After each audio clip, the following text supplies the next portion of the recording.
ఓం శ్రీమాత్రే నమః. ఛానల్లోకి స్వాగతం అండి. సింహరాశి వారికి అదృష్టం వరించినట్లే నమ్మలేని అదృష్ట యోగం పొందబోతున్నారు. సింహరాశి వారు ధనవంతులు కాబోయే ముందు వచ్చే సంకేతాలు ఇవే. మీకు మంచి రోజులు రాబోయే ముందు కనిపించే సంకేతాలు ఇవే.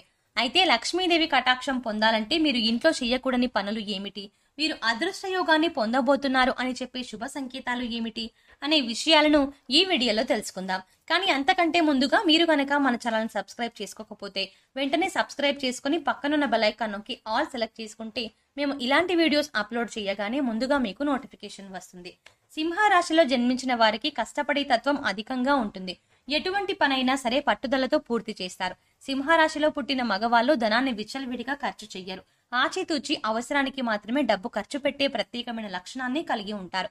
ఏదైనా ఒక వస్తువు కొన్నప్పుడు అది ఎంత ఉపయోగమో, అది ఎంత కాలం ఉంటుంది, దానివల్ల మనకు ఎలాంటి ప్రయోజనం కలుగుతుంది అనే ఆలోచనకి ఎక్కువ ప్రాముఖ్యత ఇస్తారు. సూర్యనారాయణ మూర్తిని పూజించడం ద్వారా అనారోగ్య సమస్యల నుంచి బయటపడటమే కాకుండా వీరు శుభ ఫలితాలని పొందుతారు. వీరు దృఢ సంకల్పం, కార్యాచరణ కలిగిన వారై ఉంటారు. అదేవిధంగా ప్రేమించే మనస్తత్వం కలిగి సంగీతాన్ని కూడా ఆస్వాదించే గుణాన్ని కలిగి ఉంటారు. అటువంటి సింహరాశి వారికి అదృష్టాన్ని తీసుకొచ్చే విషయాల గురించి తెలుసుకుందాం. ప్రతి ఒక్కరూ తమ జీవితంలో మంచి రోజులు రావాలని కోరుకుంటారు. లక్ష్మీదేవి కటాక్షంతో సిరి సంపదలు కలిగి ఉండాలని, లక్ష్మీదేవి ఇంట్లో స్థిర నివాసం ఉండాలని ప్రతి ఒక్కరూ కోరుకుంటారు. మనిషి ఎదుర్కొంటున్న సమస్యల నుంచి బయటపడాలని ప్రయత్నిస్తారు. ఆర్థిక కష్టాల నుంచి బయటపడాలని, జీవితంలో ఉన్నత స్థాయిని చేరుకోవాలని ప్రతి ఒక్కరూ భగవంతుణ్ణి నిత్యం ఆరాధిస్తూ ఉంటారు. లక్ష్మీ కటాక్షం ప్రతి ఒక్కరికి లభిస్తుంది. కానీ శ్రీ మహాలక్ష్మీదేవి ఇంటికి వచ్చే ముందు కనిపించే శుభ సంకేతాలు గమనించాలి. ఇంట్లో సింహరాశి వారు ఎటువంటి పనులను చేయడం వల్ల లక్ష్మీదేవి స్థిర నివాసం ఉంటుంది అని తెలుసుకోవాలి. సింహరాశి వారు చేసే పనుల ఆధారంగానే లక్ష్మీదేవి కటాక్షం కలుగుతుంది. లక్ష్మీదేవి కటాక్షం ఉంటే ఎవరి జీవితంలోనైనా సరే సంతోషం వెల్లివిరుస్తుంది. ఎంత కష్టపడినా సరే డబ్బు నిలవకపోవడానికి ఇంట్లో చేసే పనులే కారణమవుతాయి. సిరి సంపదలకు ఆదిదేవత అయినటువంటి శ్రీ మహాలక్ష్మీదేవి ఇంట్లో స్థిర నివాసం ఉండాలంటే సింహరాశి వారు ఇంట్లో ఈ పనులను చేయకూడదు. లక్ష్మీదేవికి ఇష్టం లేని పనులు చేసినట్లయితే లక్ష్మీదేవి ఆగ్రహానికి గురవుతారు.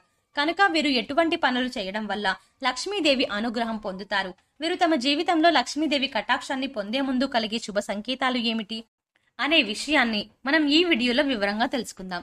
చీపురు లక్ష్మీదేవితో సమానంగా భావిస్తారు. చీపురుని ఊడ్చిన తర్వాత పక్కకి పడేయడం, కాళ్ళతో తొక్కడం వంటివి చేయకూడదు. ఇంటిని మొత్తం శుభ్రం చేసే చీపురుని కూడా పవిత్రంగా భావించాలి. చీపురుని ప్రత్యేకంగా ఒక ప్రదేశంలో ఉంచడం వంటివి చేయాలి.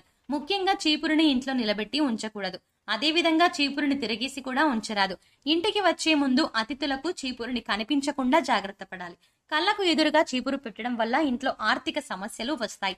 చీపురు ఉంచే ప్రదేశాన్ని బట్టి ఇంట్లో లక్ష్మీదేవి స్థిర నివాసం ఉంటుంది. వీరు ఆహారాన్ని ఉపయోగించే విధానాన్ని బట్టి కూడా వారి జీవితంలో లక్ష్మీ కటాక్షం ఏ విధంగా కలుగుతుందో చెప్పవచ్చు. ప్రతి వ్యక్తి తాను సంపాదించిన డబ్బులతో కడుపు నిండా తినడానికి చూస్తాడు. అయితే ఆహారం వృధా చేయడం ద్వారా వారి జీవితంలో నుంచి లక్ష్మీదేవిని వారే బయటికి పంపిన వారవుతారు. ముఖ్యంగా సింహరాశి వారు ఆహారం విషయంలో తగు జాగ్రత్తలు తీసుకోవాలి.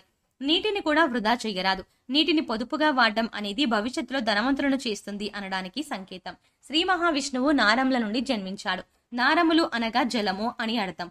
అంటే శ్రీ మహావిష్ణువు జలం నుంచి వచ్చాడన్నమాట. అందుకే నారాయణుడు అంటారు. అదేవిధంగా లక్ష్మీదేవి కూడా నీళ్ల నుంచి వచ్చిందని పద్మపురాణంలో చెప్పబడుతుంది. లక్ష్మీనారాయణకి ఇష్టమైన నీటిని వృధా చేయడం కూడా లక్ష్మీ కటాక్షానికి దూరం అవుతున్నాం అనడానికి సంకేతం. నీటిని ఎంతగా ఖర్చు పెడితే వారి చేతిలో డబ్బు కూడా అంతగా ఖర్చు అవుతుంది. కాబట్టి ఆహారాన్ని వృధా చేయడం, నీటిని వృధా చేయడం, కావలసిన ఆహార పదార్థాల కన్నా ఎక్కువ శాతం వండడం వంటి పనులు చేయకూడదు. సింహరాశి వారు కష్టపడి సంపాదించే మనస్తత్వం కలిగిన వారై ఉంటారు. అదేవిధంగా వీరు సంపాదించిన దానిలో కొంత శాతమైనా లేని వారికి దానం చేయడం ద్వారా వీరికి లక్ష్మీ కటాక్షం కలుగుతుంది. దానం చేయడం వల్ల పూర్వజన్మ దోషాలు, నవగ్రహ దోషాలు, శని దోషాలు వంటివి నశిస్తాయి. పేదవారికి అన్నదానం, వస్త్రదానం వంటి దానాలు చేయడం వల్ల లక్ష్మీ కటాక్షం సింహరాశి వారికి ఎప్పుడూ ఉంటుంది.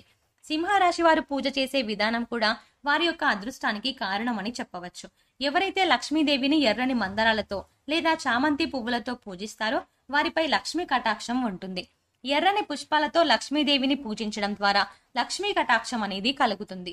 ఎర్రని పుష్పాలు అంటే లక్ష్మీమాతకు చాలా ఇష్టం. కాబట్టి వీరు ఎర్రని పుష్పాలతో లక్ష్మీమాతను పూజించడం ద్వారా లక్ష్మీ కటాక్షాన్ని పొందగలరు. వీరికి అదృష్టం వరిస్తుంది అని తెలియజేయడానికి ముందుగా కొన్ని సూచనలనేవి కనిపిస్తాయి. ఇంటి పరిసర ప్రాంతాల్లో పక్షుల గూళ్లు కట్టుకున్నట్లయితే లక్ష్మీ కటాక్షం కలుగుతుందని అర్థం. సాధారణంగా పక్షులు ఇంటి ఆవరణలో గూడు అనేవి కట్టుకోవు. అటువంటి పక్షులు ఇంటి పరిసరాల్లో గూడును నిర్మించుకున్నట్లయితే అదృష్టం కలుగుతుందని అర్థం. చాలా మందికి చీమలు ఉంటే నచ్చదు. చీమలను మురికిగా భావిస్తారు. అయితే ఇంటి పరిసరాల్లో నల్ల చీమలు గుంపులు గుంపులుగా కనిపించినట్లయితే అదృష్టం వరించబోతోందని తెలియజేయడానికి సూచన. అయితే ఎర్ర చీమలు కనిపించడం అనేది అప్పుల బాధకు గురవుతున్నామన్న దానికి సంకేతంగా చెప్పవచ్చు. ఇల్లు ఎంత శుభ్రంగా ఉన్నప్పటికీ పరిసరాల్లో నల్ల చీమలు గుంపులు గుంపులుగా కనిపిస్తూ ఉంటాయి. ఈ విధంగా నల్ల చీమలు కనిపించడం వల్ల సింహరాశి వారికి విజయం అనేది లభిస్తుంది అనడానికి సూచన. బలిని చూడగానే చాలా మంది చిరాకు పడతారు. కానీ బల్లి రాక కూడా లక్ష్మీ కటాక్షానికి కారణమని చెప్పవచ్చు. 3 బల్లులు ఒకే చోట కనిపించినా కూడా అదృష్టానికి సూచనగా చెప్పవచ్చు.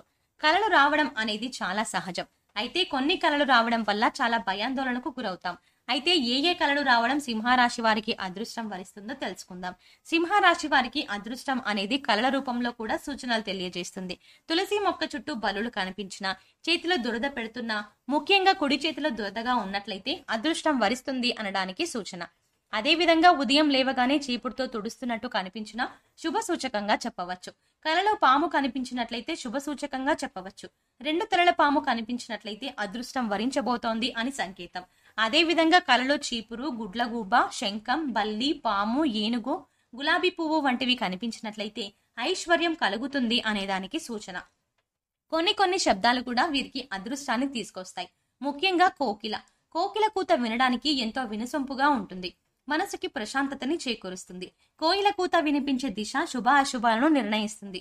కోయిల కూత ఆగ్నేయంగా వస్తే నష్టమని, అదే కోయిల కూత సాయంత్రం లేదా మధ్యాహ్నం వినిపిస్తే శుభంగా చెప్పవచ్చు. మామిడి చెట్టు మీద కోయిల కూస్తూ ఉన్నట్టు కనిపించిన లక్ష్మీ కటాక్షానికి సంకేతం. అదేవిధంగా గుడ్లగూబ కనిపించినా, ఎదురు వచ్చినా కూడా సింహరాశి వారికి శుభ సంకేతం. ఇంటి నుండి బయటకు వెళ్తున్నప్పుడు ఆహారం తింటూ ఏదైనా కుక్క గాని జంతువు గాని కనిపించినా కూడా వీరికి ధనలాభం కలుగుతుంది. లక్ష్మీదేవికి చెరుకును నైవేద్యంగా సమర్పించడం వల్ల కూడా లక్ష్మీ కటాక్షాన్ని పొందవచ్చు. శంఖారావం వినిపించడం ద్వారా కూడా అదృష్టం వరిస్తుంది.